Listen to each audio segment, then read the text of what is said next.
Dias da Democracia de hoje, entrevista ao senador da República, Humberto Costa, do Partido dos Trabalhadores. Senador, eu gostaria inicialmente que nós fizéssemos aqui uma reflexão sobre a nova legislatura.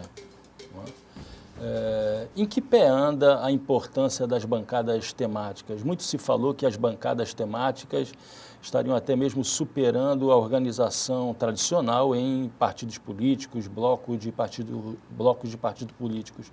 Em que pé anda as bancadas temáticas atualmente? Veja, no Senado, esse nunca foi um modelo de estruturação muito utilizado. Na Câmara, com certeza. Mas o que eu vejo hoje é que as chamadas bancadas temáticas que têm se mantido como tal são aquelas que estão na base de sustentação do governo, né? Nós já tivemos fortes bancadas, por exemplo, da Frente Parlamentar da Saúde, que envolvia gente de diversos posicionamentos ideológicos e tal. E hoje esse tipo de articulação não está se fazendo muito forte. Então, pelo que eu sinto lá da Câmara, né, que eu estou mais no Senado, é que bancadas como aquela evangélica, a do agronegócio, que é a bancada ruralista, a bancada da bala, esses aí continuam razoavelmente organizados, mas também com divergências entre si. Então, eu diria que o desenho no Legislativo hoje, em termos de bancadas temáticas, ele está mais fragilizado do que foi em outros momentos. Então houve, na verdade, uma reversão de expectativa, né? Porque os analistas indicavam que seria crescente a influência dessas bancadas temáticas. Isso era uma avaliação que o próprio governo fazia, mas quem conhece o funcionamento da Câmara dos Deputados, principalmente, sabia que há um grupo bastante expressivo, articulado, que está em torno dos partidos e que ainda tem força. É o caso, por exemplo, do Centrão, é o caso da esquerda, não é? E no caso da direita a gente vê muita dissensão entre os partidos, mas essa articulação, vamos dizer, temática, um pouco mais forte do que aconteceu em outros momentos. Então, termina prevalecendo mais no campo da direita essa articulação, mais do que a articulação partidária. E hoje, quais seriam os blocos já constituídos com o mínimo de organicidade? O Olha, Centrão, um bloco de oposição de esquerda e, com todos os seus fragmentos, com todas as suas dissensões, um bloco de sustentação do governo, que gira em torno do PSL, não? Sim, eu diria que hoje há mais ou menos 3 grandes blocos, né? O bloco que é o do Centrão, que é o mais forte, é o que hoje deve reunir o maior número de parlamentares na Câmara dos Deputados. Nós temos a esquerda, que ora atua como um bloco só, ora atua como 2 blocos, né? Mas isso não tem impedido que nos temas mais relevantes tenhamos tido uma articulação muito forte desses partidos entre si. E esse bloco de sustentação do governo, esse bloco de extrema-direita, que eu diria assim, que do ponto de vista partidário não se entende muito, né? Então, segmentos do DEM estão lá, segmentos do PSL, o PSL está lá, não é? O Partido Novo está lá, mas o tempo inteiro eles demonstram muitas contradições entre si, né? Dentro do Senado, nós temos aí uma bancada fortemente favorável ao governo, não é? E mesmo entre os que não são favoráveis diretamente ao governo, há uma grande maioria favorável a essas mudanças econômicas, reformas econômicas que eles estão propondo, mas eu vejo também muita independência em relação a vários temas, né? Eu acho que no caso do Senado, apesar de termos uma maioria muito desfavorável para a esquerda, para a oposição, mas eu acredito que em determinados temas nós conseguiremos fazer algumas alianças pontuais que vão determinar resultados. Um exemplo, as propostas de suspensão desse decreto sobre armas, eu acredito que essas propostas elas vão ser aprovadas e eu creio que o decreto vai ser suspenso. E nesse grupo que vai votar favoravelmente a isso, nós temos a esquerda, nós temos o pessoal das igrejas evangélicas e igreja católica, muita gente que se organiza partidariamente também. Então, é um quadro mais difuso lá no Senado. A propósito do decreto sobre as armas, há pouco tempo foi redigido um artigo na Folha de São Paulo, publicado na Folha de São Paulo, assinado por vários ministros, ex-ministros da Justiça que foram do PSDB, do PT, do ex-PPS, do antigo PPS. E algo parecido aconteceu com os ex-ministros da Educação. Será que está se configurando um cenário de retomada de um diálogo positivo entre PT e PSDB, ou pelo menos setores do PSDB que não são hegemônicos hoje dentro do partido? Eu diria que não há ainda um diálogo franco estabelecido. Essas iniciativas aí foram muito positivas e elas podem, de fato, abrir portas para algumas discussões mais gerais, mas você viu que elas estão muito centradas em torno de alguns temas. Provavelmente, aí nos próximos dias, nós deveremos ter uma iniciativa semelhante entre os ex-ministros da Saúde, né, no que tange ao tema do Mais Médicos, o tema da tolerância em relação à política contra o tabagismo, e também os equívocos que o governo vem cometendo em relação à política sobre a AIDS, né? E quem tem tomado essa iniciativa?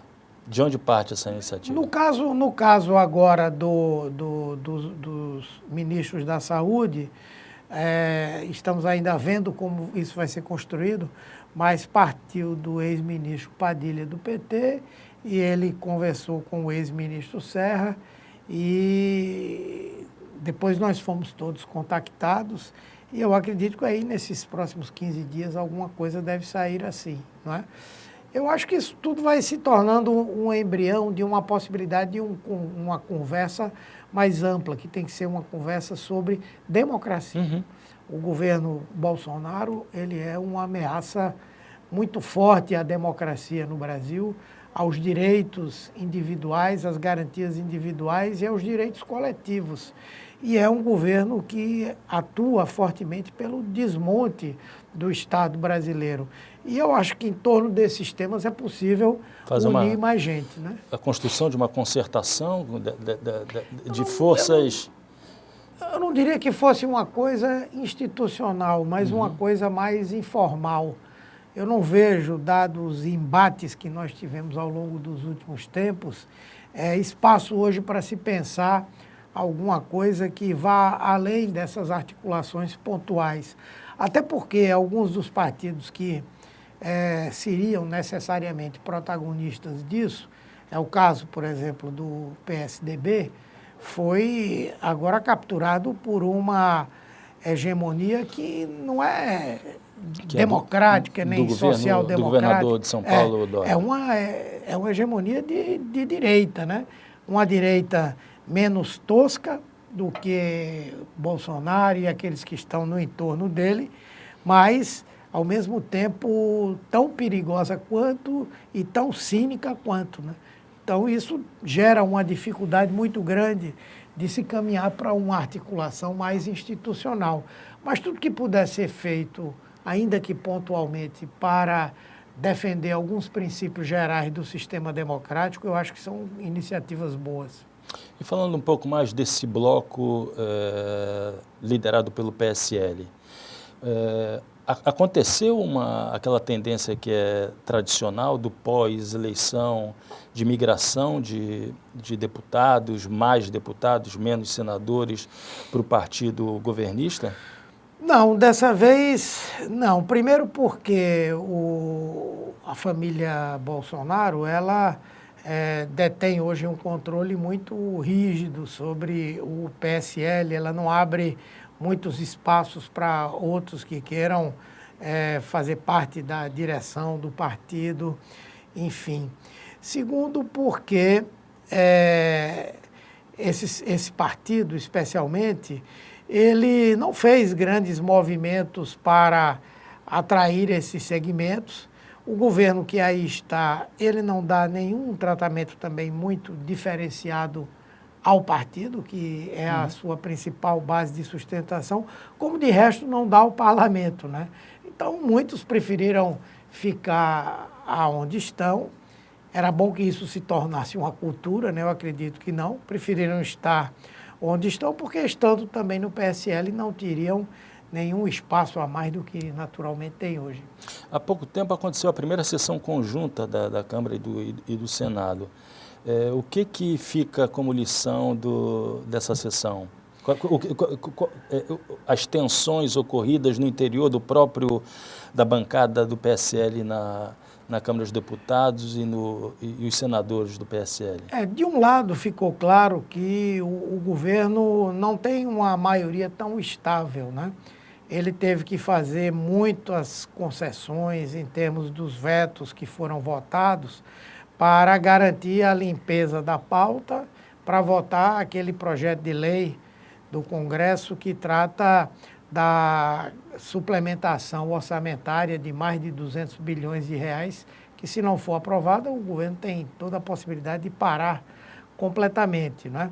E o presidente disse, se for adiante, de ser enquadrado como autor de um crime de responsabilidade que pode levar ao próprio impeachment. Então, a principal preocupação deles nessa sessão era diminuir o máximo possível o número de destaques para serem votados em relação aos vetos presidenciais. Então, eles foram fazendo várias concessões, eles próprios concordando em derrubar vários vetos presidenciais. E, no final, a falta de articulação do governo, principalmente da liderança da Câmara, com os parlamentares, terminou se manifestando ali naquela briga, naquela disputa que já vem se realizando há algum tempo, né? O Major Olímpio, que é o presidente do PSL de São Paulo, tem uma disputa acirrada com a líder do governo na Câmara, que é a Joyce Hasselmann. Há também enfrentamentos com o filho do Bolsonaro de São Paulo, que é o Eduardo Bolsonaro, e isso se manifesta o tempo inteiro em tudo, na discussão das medidas provisórias, na discussão da sessão do Congresso, enfim. São algumas questões que eu acho que são de disputa de espaço local. Uma fogueira de vaidades também? Com toda certeza. Agora, por falar em fogueira de vaidades, como andam as relações com o PDT de Ciro Gomes? Veja, no caso da Câmara, andou um pouco melhor, não é? Lá, apesar da influência que o Ciro Gomes tem, mas pelo menos as ações concretas, elas têm caminhado juntamente com o PT, com o PSB, com o PSOL, não é? No caso do Senado, já na forma de composição dos blocos, o PDT optou por uma política de nos isolar, né? Fez uma aliança com a Rede, que é claramente de direita no Senado Federal, fez uma aliança com o PPS, hoje com o nome de Cidadania. Né? Cidadania, e nos isolou politicamente. Nós fizemos, então, uma aliança com o PROS para a ocupação de espaços dentro do Senado Federal. E lá no Senado é difícil, porque o PSB tem uma bancada que eu diria, hegemonicamente conservadora, são 3 parlamentares apenas, só um deles tem realmente uma posição mais no campo da esquerda. No caso do PDT, apesar de ter algumas pessoas, como o caso do senador Everton, o próprio Cid tem posições mais progressistas, mas é muito ausente do Senado, né? E o restante desse bloco é totalmente à direita, né? Então, lá no Senado, Por exemplo, nessa votação da última medida provisória, de 81 senadores, só 12 votaram como nós votamos, contra a medida provisória. E eu diria que a oposição hoje, sem esses partidos, os cidadãos e a rede, deve ser alguma coisa em torno de uns 18 senadores no máximo. Senador, eu gostaria de conversar agora um pouco sobre as relações entre os três poderes.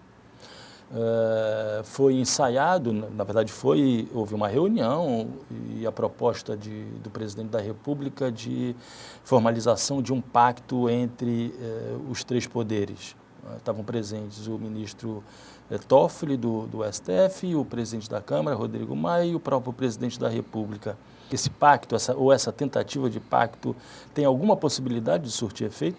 Não, eu não acredito nisso, né? Primeiro porque tanto o presidente do Senado, Davi Alcolumbre, quanto o presidente da Câmara, Rodrigo Maia, deixaram claro que, na verdade, isso não foi parte da discussão. Parece que era uma intenção do presidente do Supremo e do próprio presidente da República, mas que esse tema não foi discutido, não tinha nenhum documento prévio.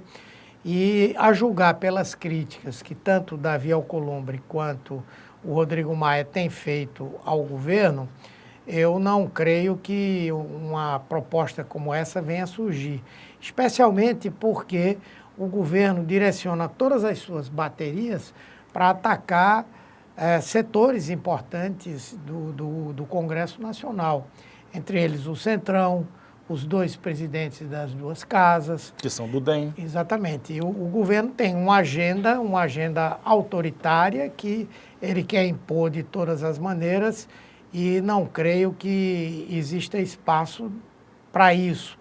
Agora, no caso da agenda econômica e dessas reformas antipopulares contra o povo que o governo está querendo fazer, como reforma da Previdência, eles têm um entendimento entre eles aí, não há dúvida, mas isso é algo que prescinde de haver um pacto, né?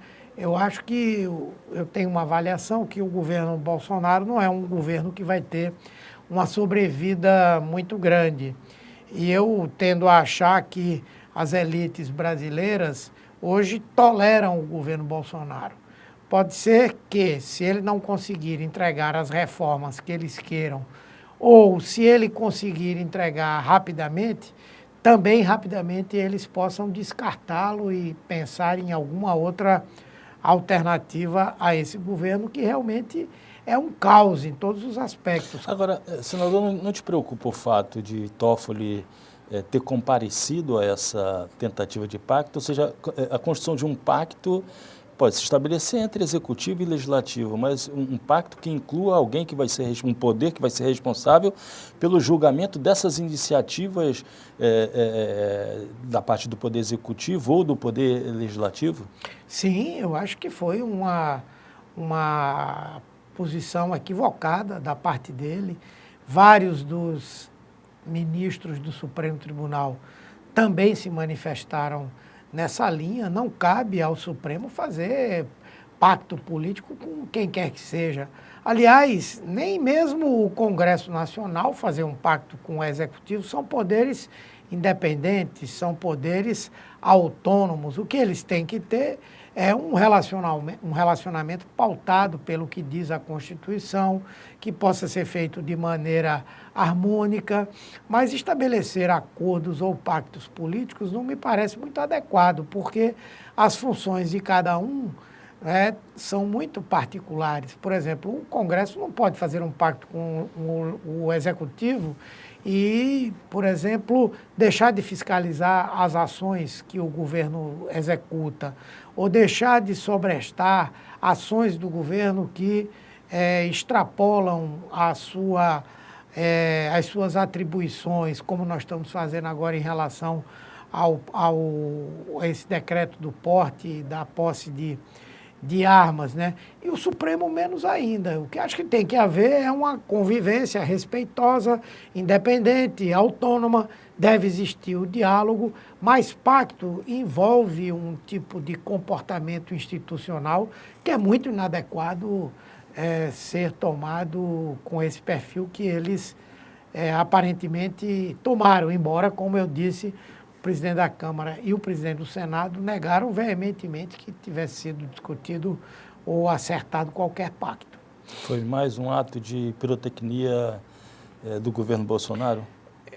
Do governo, e eu acho que teve um pouco de uma ousadia desmedida do presidente do Supremo. Do Supremo. Voltando a falar sobre a insatisfação das elites em relação ao atual governo. É claro que digamos, o banco o teste fundamental vai se dar em torno da reforma da Previdência. Quais são os cenários que você vislumbra para o pós-Previdência, independentemente do fato dela ser aprovada ou não e como ser aprovada? Será que nós nos depararemos com um crescente desvinculamento entre essas elites econômicas e o atual governo? Sim, eu acredito que sim, né? Até porque todos nós temos consciência, e eu acho que as elites brasileiras já adquiriram essa consciência também, que é preciso muito mais do que a reforma da Previdência, mesmo na visão deles, para tirar o Brasil dessa crise. Hoje, o problema da rejeição dos investidores no Brasil já não é mais esse problema do tamanho da dívida, da reforma da Previdência que não foi feita. Eu acho que é muito mais a incerteza que esse governo gera em relação a tudo. E dá sinais diários disso, né? O tempo inteiro. Então, eu acho que essas elites, como eu falei, estão um pouco no aguardo do que vai acontecer com a reforma da Previdência. Acho que vão tensionar ainda com o Bolsonaro alguma coisa em torno da reforma tributária, mas que vão tentar construir como estão construindo agora. Muito mais via parlamento do que via o próprio governo, né?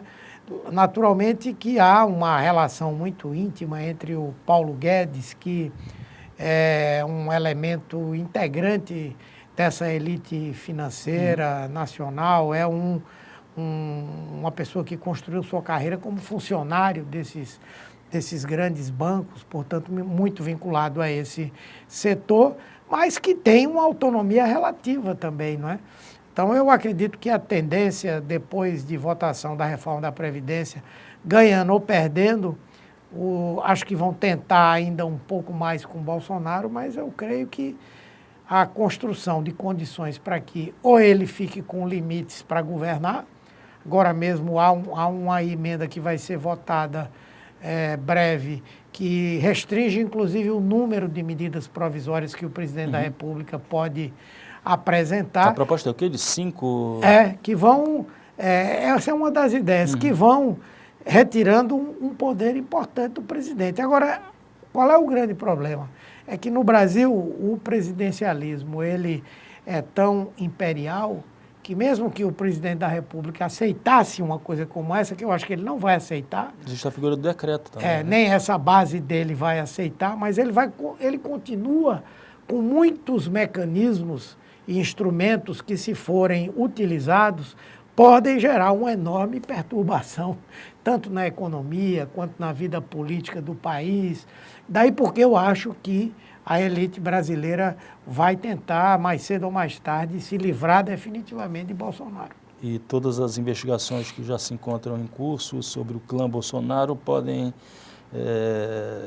ganhar celeridade? Sim, existem muitos fatores, né? Deve ser instalada aí nos próximos dias a CPI das fake news, né? Que pode ser um murro no estômago do Bolsonaro, daqueles que o cercam.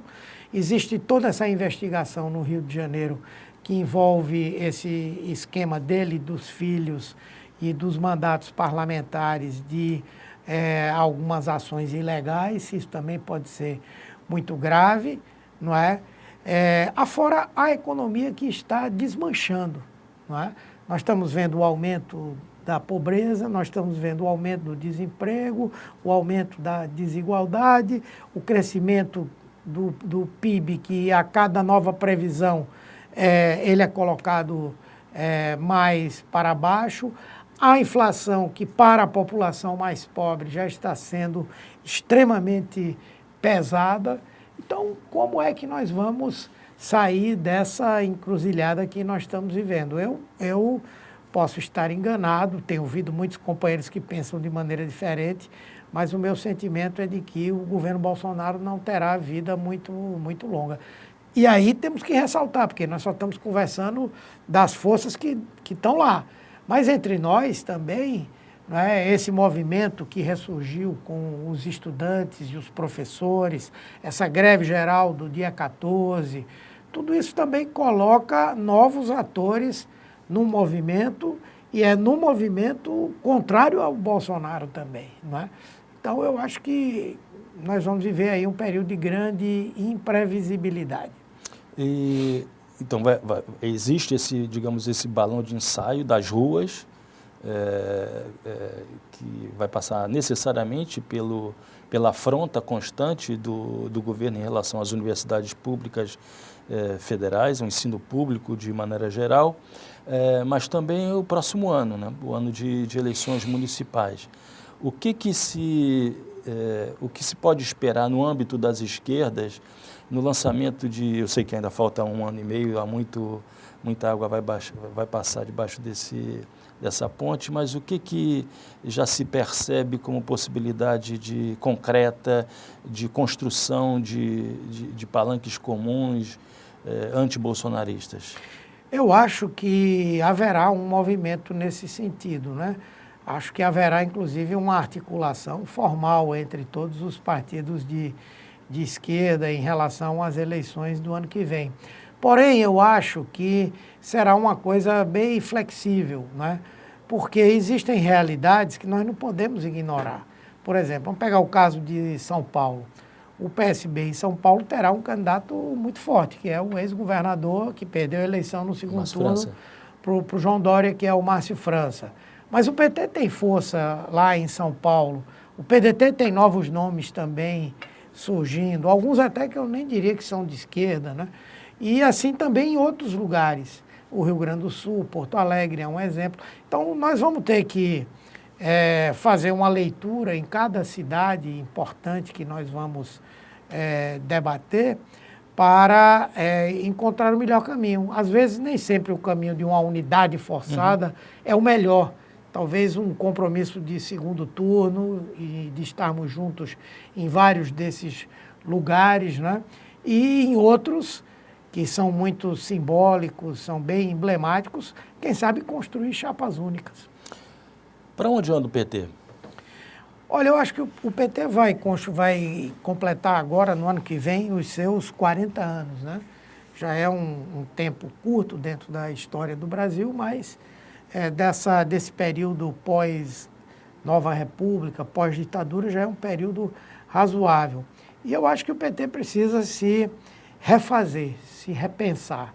Ele tem que apontar para a sociedade brasileira novos caminhos, ele tem que reestruturar a sua organização interna, ele tem que enfrentar um problema que acontece com todos os partidos fortes de esquerda no mundo, que é a burocratização, a constituição de uma burocracia que se retroalimenta. Ele precisa se abrir à participação da sociedade e caminhar junto com os movimentos sociais, principalmente os novos movimentos sociais, os movimentos de mulheres, a juventude, os movimentos étnicos.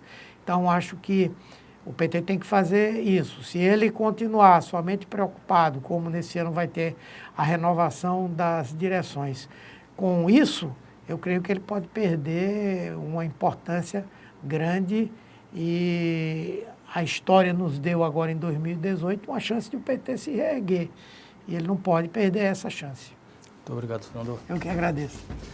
E o Trilhos da Democracia volta na próxima terça-feira, às 9h30 da noite, com reapresentação aos domingos, às 7 horas da noite. Até lá.